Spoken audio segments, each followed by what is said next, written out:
We was talking, I think I left out, and Suge called me back up to the room. He said, come back upstairs, man. Old girl wants to see you. This old girl. Think of one of the other girls. Mary sitting on the couch.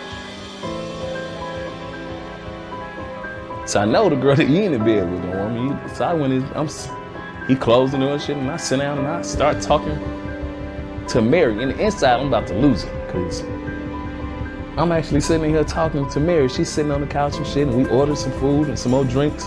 Y'all, things are getting wild. Danny Boy just came through with some serious receipts, and he's calling out Diddy and MaryJBlige. According to him, when he was just 15, Mary, who was 24 at the time, allegedly lured him into a threesome affair with Diddy's help. Rumor has it Danny is preparing to testify in Diddy's legal battles, and he's not holding anything back. We've all heard the whispers about celebs who might have been complicit in Diddy's alleged misconduct. But now Mary J's name is being dragged into the mix in a big way. According to Danny, she wasn't just involved with him, he claims she also had similar interactions with other young artists. And if you thought that was messy, buckle up, because Danny is also alleging that Mary got pregnant by Diddy during this time, but that Diddy later forced her to terminate the pregnancy. Now the question is, was Mary a victim, or was she helping Diddy carry out these twisted plans?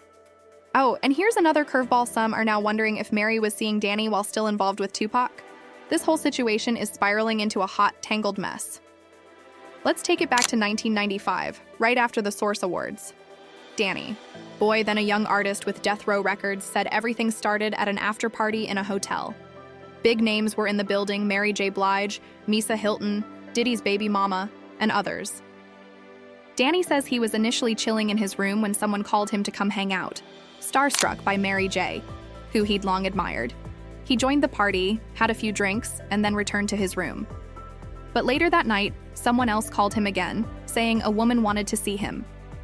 Expecting it to be one of the party guests, he went back, but this time, the only people in the room were Mary and Misa. Danny Boy's story about MaryJBlige and Diddy just keeps getting deeper and darker. According to Danny, things didn't stop after that night in the hotel room when Mary allegedly flirted with him and made a move. He claims that once the coast was clear, after fearing her then-boyfriend Kasai might walk in, she later— 16 years old, and she laying on the couch,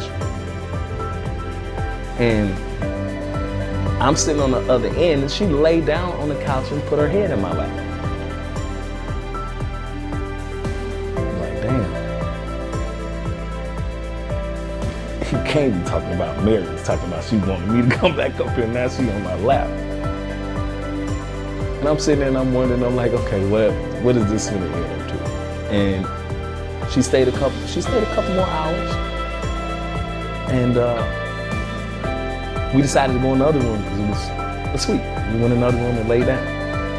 And she laid down with me. She kind of like backed up against me, and every time she backed up against me, I would move away and shit, you know?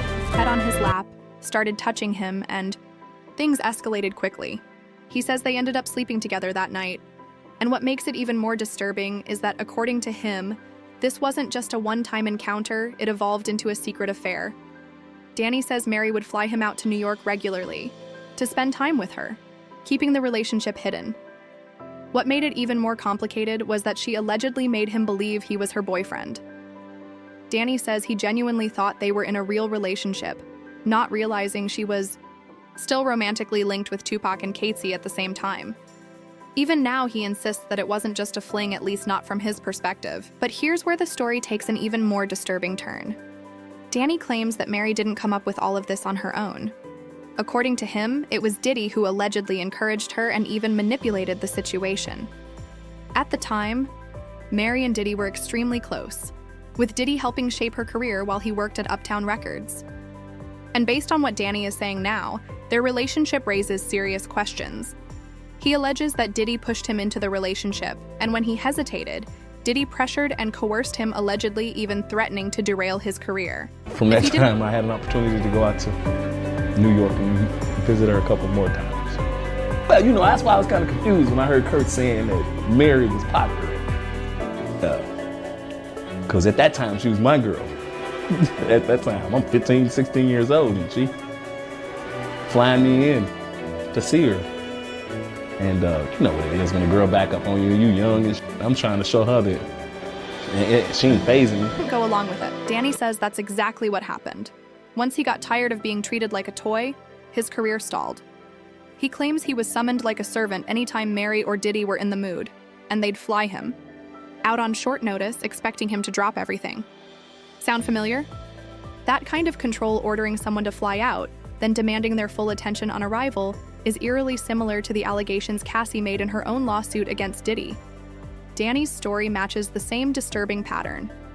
Diddy allegedly using power and influence to exploit younger artists, all while surrounding himself with rising talent under his control, including at his infamous Flavor Camp.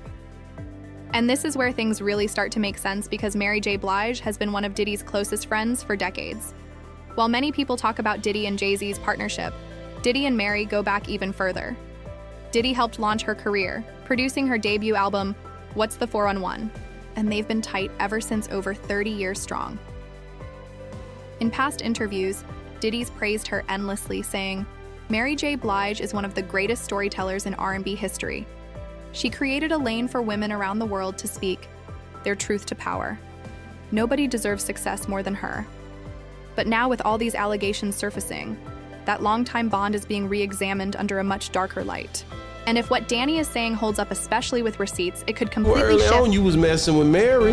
Well, okay, how did you think about that time I wasn't. You know, I what I'm saying, I was. That's what I'm saying. How did you think? Like, what did you feel like? Okay, yeah, I like Mary, or you just was like, was she taking advantage of you because you were young? No, I mean, that was Mary J. She was young too. She was young too, and that was MaryJBlige. And when I brought that story up, because a lot of people thought that I was like trying to Me Too. I mean, I wouldn't use her. I got somebody I could Me Too if I want to, but it wouldn't be Mary. I said it in the conversation of, somebody else is saying how Mary was somebody's girl, and I was like, whoa, wait a minute, no, it wasn't. That was my girl. How we view not only his story, but Mary J and Diddy's legacies. More than just a sister and a best friend, MaryJBlige has long been celebrated as a pioneer, the undisputed queen of hip-hop soul. Her strength and artistry have made her an unstoppable force in the industry, able to overcome just about anything.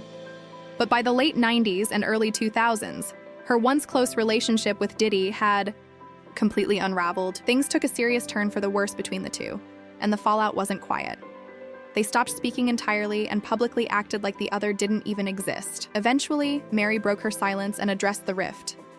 To her credit, she took full responsibility for the breakdown.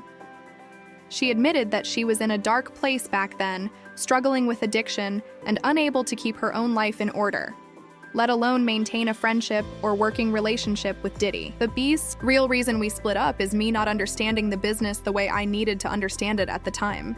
He had a label. He had a female artist. He had Biggie. But during that time, I was really dogging myself. I was a mess on drugs.